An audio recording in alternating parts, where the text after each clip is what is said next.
इन friends, कैसे हैं आप लोग? I hope everything is better. तो फ्रेंड्स, आज मैं आप लोगों को chapter 6 dissolution of partnership form question number 5 explain करने वाला हूँ। तो फ्रेंड्स, मैं सबसे पहले उन सभी लोगों का धन्यवाद करना चाहता हूँ जिन लोगों ने अभी तक मेरे चैनल को सब्सक्राइब किया, लाइक किया, शेयर किया, कमेंट किया। तो फ्रेंड्स, मैं आप लोगों से एक बात कहना चाहता हूँ कि मेरा मकसद इस चैनल पर सब्सक्राइबर बढ़ाना नहीं है।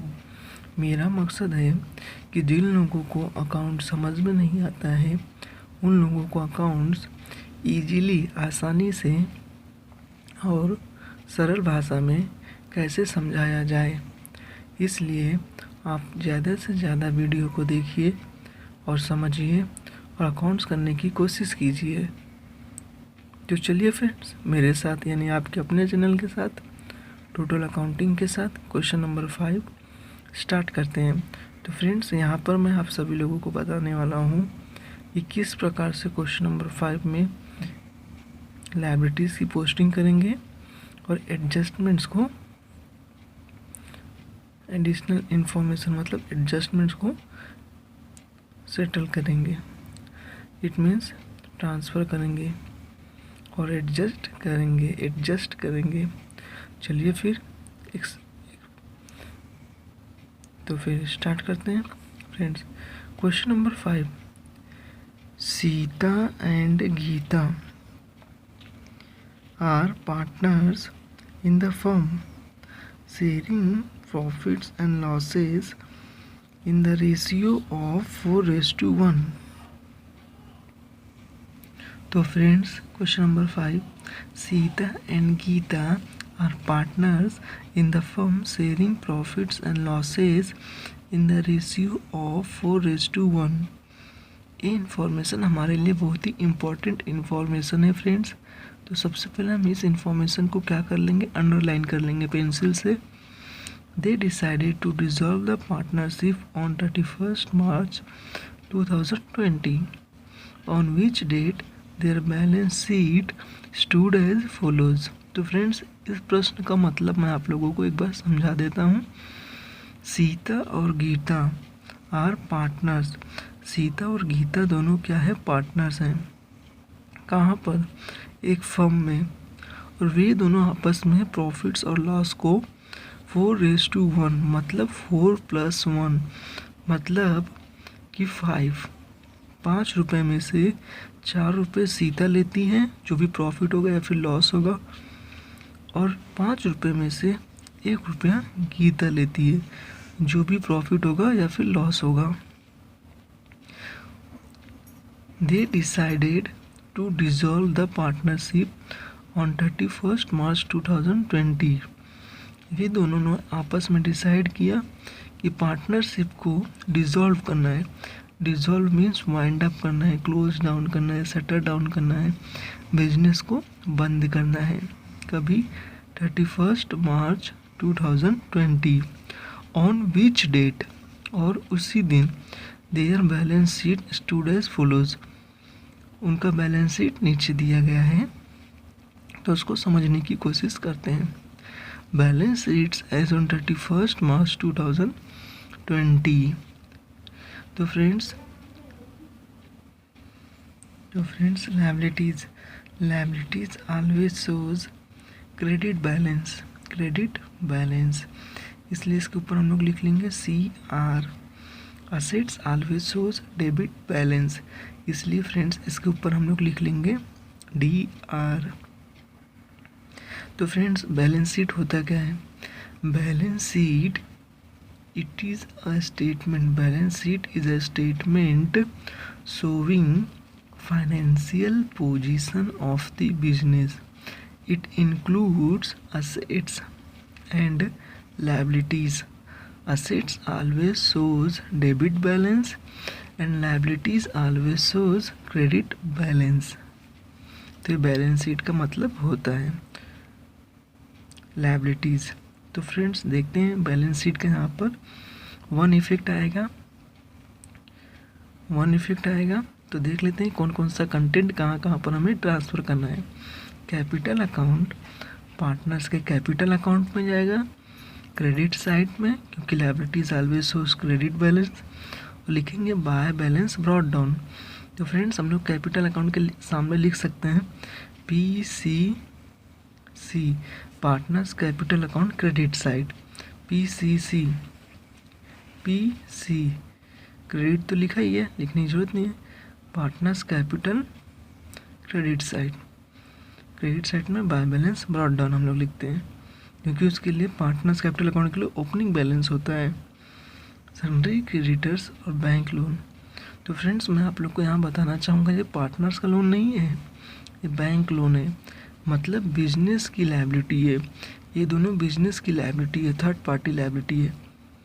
तो हम इन दोनों को कहाँ ट्रांसफ़र करेंगे? रियलाइजेशन अकाउंट के क्रेडिट साइड में। ये दोनों जाएगा रियलाइजेशन अकाउंट के क्रेडिट साइड में। अब assets always shows debit balance, furniture, plant, trademark, sundry debtors, stock, cash in hand, ये सभी हमारे लिए क्या है? असेट्स है। तो असेट्स का कहाँ ट्रांसफ़र करेंगे?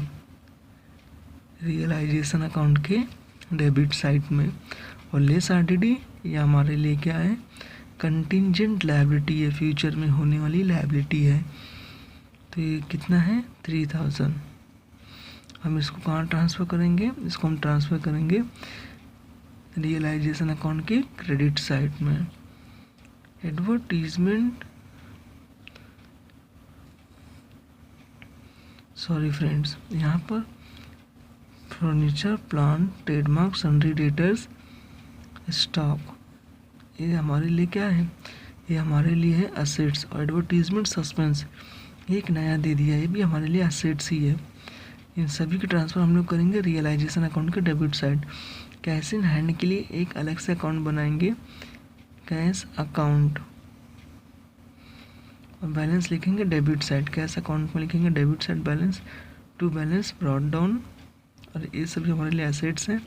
और एसेट्स के लिए हम लोग लिखेंगे रियलाइजेशन अकाउंट के डेबिट में टू सन्ड्री असेट्स अकाउंट। और लायबिलिटी रियलाइजेशन अकाउंट के क्रेडिट साइड में लिखेंगे बाय सन्ड्री लायबिलिटीज़ में बाय RDD 3000। तो आई होप फ्रेंड्स आप लोग को समझ में आया होगा कि किस प्रकार से पोस्टिंग करना है हमें। हम देख लेते हैं एडजस्टमेंट्स में दिया एडिशनल इंफॉर्मेशन।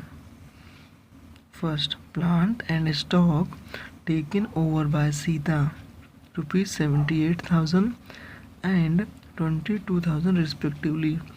तो फ्रेंड्स प्लांट और स्टॉक को टेकन ओवर कर लिया किसने? सीता ने। रिस्पेक्टिवली का मतलब होता है कि जो पहला अमाउंट दिया है वो पहले एसेट्स का है, और जो दूसरा अमाउंट दिया है वो दूसरे एसेट्स का है। तो फ्रेंड्स यहाँ पे इसकी जनरल एंट्री क्या पास होगी? इस एडजस्टमेंट्स की जनरल एंट्री पास होगी। बिजनेस से असेट्स गया, प्लांट एंड स्टॉक, तो रियलाइजेशन अकाउंट के क्रेडिट में लिखेंगे। और सीता के पास असेट्स आया, प्लांट और स्टॉक, तो पार्टनर्स के कैपिटल अकाउंट के डेबिट में लिखेंगे। तो यहाँ पे जनरल एंट्री पास होगी Sita capital account debit to realisation account, Sita capital account debit to realisation account. Sita capital account debit क्यों होगा? क्योंकि सीता के पास प्लांट और स्टॉक आ रहा है, तो सीता का कैपिटल डिक्रीज होगा, सीता कैपिटल अकाउंट डेबिट। अब बिजनेस से असेट्स गया तो to realisation account, Sita capital account debit to realisation account. Second adjustments देख लेते हैं। Debtors realised 90% of the book value. तो फ्रेंड्स यहाँ पे डेटर्स का जो अमाउंट दिया है 48,000 है, इसका बुक वैल्यू, और इसको जब हमने सोल्ड कर दिया, सोल्ड आउट मतलब रियलाइज्ड का मतलब होता है सोल्ड आउट कर देना, रियलाइज्ड का मतलब होता है सोल्ड आउट कर देना, तो उसका 90% अमाउंट ही हमें मिला है। मतलब इसका 90%, इसका 90%, 48,000 का 90% कितना होगा वो हम लोग कैलकुलेट कर लेंगे फ्रेंड्स। वही अमाउंट हमें यहाँ पे लिखना है। एंड ट्रेडमार्क एट ₹5,000, ट्रेडमार्क को जो हमने बेच दिया तो उसको 5,000 मिला। और गुडविल, तो फ्रेंड्स यहाँ पे गुडविल कहीं पर भी दिया नहीं है बैलेंस शीट में, ये हमारे लिए क्या है, अनरिकॉर्डेड असेट्स है, अनरिकॉर्डेड असेट्स है।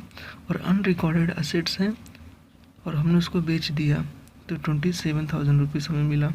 कितना, 27,000। तो फ्रेंड्स मैं आपको यहाँ बताना चाहूँगा कि गुडविल को कभी कोई बेच नहीं सकता, क्योंकि गुडविल इंटेंजिबल फिक्स्ड असेट्स होता है। तो friends goodwill intangible fixed assets होता है, इसलिए हम ऐसा मान लेते हैं कि बिजनेस का रेप्यूटेशन काफ़ी अच्छा था, इसलिए बिजनेस को 27,000 रुपीज़ क्या हुआ, ज़्यादा मिला है बिजनेस को बंद करते समय। यहाँ पे गुडविल रियलाइज का मतलब ए हुआ friends.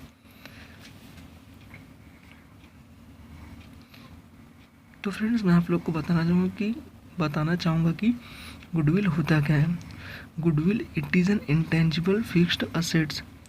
Goodwill is the reputation of the business. It expressed, goodwill is the reputation of the business. तो बिजनेस का रेपुटेशन होने के कारण गुडविल मतलब हमने बेच दिया तो हमारे बिजनेस को 27,000 रुपीज़ ज़्यादा मिला। तो फ्रेंड्स इसकी जर्नल एंट्री क्या आएगी, हमारे बिजनेस से असेट्स गए, डेटर्स, ट्रेडमार्क, गुडविल हमने गए तो रियलाइजेशन अकाउंट के क्रेडिट में, और हमारे पास पैसा आया तो कैश अकाउंट के डेबिट में। तो जर्नल एंट्री पास होगी cash account debit, cash account debit, cash account debit to realisation account, to realisation account, cash account debit to realisation account. Third, unrecorded assets estimated ₹4,500 was sold for ₹1,500। तो friends इसका मतलब होता है कि हमारे business में unrecorded assets थे जिसका अंदाज़ा से वैल्यू लगाया जा रहा था 4,500, अनुमान लगाया जा रहा था उसकी वैल्यू है 4,500 रुपीज़, 4,500 रुपये, लेकिन हमने उसे बेच दिया कितने में, 1,500 में। तो इसकी जर्नल एंट्री क्या पास होगी, तो अनरिकॉर्डेड असेट्स, तो बिजनेस से असेट्स गया तो रियलाइजेशन अकाउंट के क्रेडिट में बैंक अकाउंट में पैसा आ गया। तो यहाँ पर कैश अकाउंट दिया है तो कैश अकाउंट में पैसा आ गया, तो cash account debit to realisation account, cash account debit to realisation account, उसकी जर्नल एंट्री आएगी। Fourth, ₹1,000 discount were allowed by creditors while paying their claim. तो यहाँ पे क्रेडिटर्स हमारे लिए क्या है, थर्ड पार्टी लायबिलिटी है। तो जब उसको हमें अमाउंट पे करना पड़ा क्रेडिटर्स को, तो हमने पे किया कितना, 1,000 डिस्काउंट के साथ। तो यहाँ पर दिया कितना है, 35, तो हमने 1,000 डिस्काउंट मिला हमें पे करते समय, तो हम कितना पे करेंगे, 34,000। तो लायबिलिटी हम लोग पे किया क्रेडिटर्स का 34,000 रुपीज़। और फ्रेंड्स बैंक लोन के बारे में कुछ बोला ही नहीं है, तो बैंक लोन हमें इसी के साथ पे करना पड़ेगा, फुल अमाउंट हम उसका पे करेंगे। तो क्रेडिटर्स और बैंक लोन का हमने क्या कर दिया, पेमेंट कर दिया। तो बिजनेस की लायबिलिटी का पेमेंट किया मतलब हमारे लिए क्या होगा, एक्सपेंस। तो रियलाइजेशन अकाउंट के कहाँ पे आएगा, डेबिट साइड, रियलाइजेशन अकाउंट के डेबिट साइड। और कैश अकाउंट से पैसा गया कितना, 34 और 15, क्योंकि 1,000 डिस्काउंट भी है। डिस्काउंट मिलने के बाद क्रेडिटर्स की वैल्यू 34,000 हो जाएगा 35 से। तो cash account credit, realisation account debit. तो realisation account debit to cash account, इसकी जर्नल एंट्री क्या आएगी friends, realisation account debit to cash account, realisation account debit to cash account. और फिफ्थ एडजस्टमेंट्स बहुत ही इम्पोर्टेंट एडजस्टमेंट्स है, क्योंकि ये वाला एडजस्टमेंट्स सभी प्रश्न में आपको मिलेगा ही मिलेगा। The realisation expenses amounted ₹3,500। और रियलाइजेशन एक्सपेंस कितना है? 3,500। रियलाइजेशन एक्सपेंस होता क्या है फ्रेंड्स? रियलाइजेशन एक्सपेंस वह एक्सपेंस होता है जब बिजनेस को बंद किया जाता है तो लायबिलिटी को पे करना ज़रूरी होता है। लायबिलिटी को पे करने के लिए जो भी एक्सपेंस होता है, एसेट्स को बेचकर हम लायबिलिटी को पे करते हैं, तो एसेट्स को बेचने के लिए जो भी एक्सपेंस किया जाता है वो होता है रियलाइजेशन एक्सपेंस। और इसका दूसरा भी नाम है डिसोल्यूशन एक्सपेंसेस। ये दोनों एक ही है। तो friends, realisation expense realisation account के डेबिट में आएगा, और कैश अकाउंट से पैसा गया तो कैश अकाउंट क्रेडिट में। तो realisation account debit to cash account, realisation account debit to cash account, इसकी जर्नल एंट्री आएगी। और हमें यहाँ पर बनाना क्या है? You are required to prepare realisation account, realisation account prepare करना है, कैश अकाउंट प्रिपेयर करना है, और पार्टनर्स कैपिटल अकाउंट। इसको हम लोग पेंसिल से अंडरलाइन कर लेंगे। और फ्रेंड्स, यहाँ पे जो आंसर दिया है आंसर रॉन्ग है, इसलिए हम इसके मुताबिक हमारा आंसर नहीं आएगा। अब हम आपको आगे बताने वाले हैं कि इसका सॉल्यूशन किस प्रकार से हम लोग करेंगे। तो फ्रेंड्स, आज मैंने आप लोगों को क्वेश्चन नंबर 5 का एक्सप्लेनेशन दे दिया, और बता दिया कि किस प्रकार से बैलेंस शीट का पोस्टिंग करेंगे और एडजस्टमेंट्स को ट्रांसफ़र करेंगे, एडजस्ट करेंगे। Balance sheet 1 effect, adjustments 2 effects. तो आगे हम देखेंगे कि इसका सॉल्यूशन किस प्रकार से किया गया है। तो जय हिंद फ्रेंड्स, इसी प्रकार से ये आपके अपने चैनल यानी टोटल अकाउंटिंग के साथ देखते रहिए अकाउंट्स, और कुछ नया सीखते रहिए। जय हिंद फ्रेंड्स।